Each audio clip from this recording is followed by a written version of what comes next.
As we work with children regarding anger, one very important aspect is to understand how God created us as emotional beings. I'm going to talk to you about how to help children grasp that idea a bit here as you work with them and their challenges.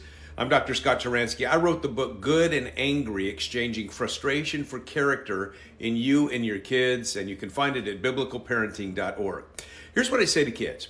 Anger is good for identifying problems, but not good for solving them. In other words, God created us as emotional beings. We experience all kinds of emotions. The purpose of anger is to say something is wrong here. Unfortunately, we don't know whether the something wrong is outside or inside of us just based on the feeling alone. We have to do a little bit of evaluation. Sometimes we realize the problem is outside because my brother sat in the seat that I was already sitting in. I got up to get a snack and came back, and he decided to sit in my favorite seat just out of spite. Well, that's a problem that's outside of me, and I need to know how to deal with it. But sometimes the problem's inside of me, and I'm just being selfish or demanding or something along that line. And so being able to wrestle with that first is helpful. But then if the problem is outside of me, then I have to have a way for dealing with that.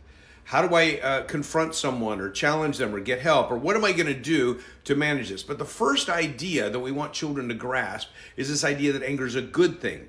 It's helpful because it points out problems, but then what we do with it is very important. If we let it to control us, then we've got a challenge that is going to create a problem for us. So we have to use the feelings we have to pick up cues from our world and to understand what to do. And then we have to make a decision about how we're going to process that. If we can get that one idea across, children often feel the sense of relief. They feel this sense that I'm not a strange person, that God has created me with anger. I just need to know how to deal with it properly so I'm not explosive. Very helpful idea that children can grasp, and it's just part of the training that we want to do with kids to help them be able to self-regulate their emotions.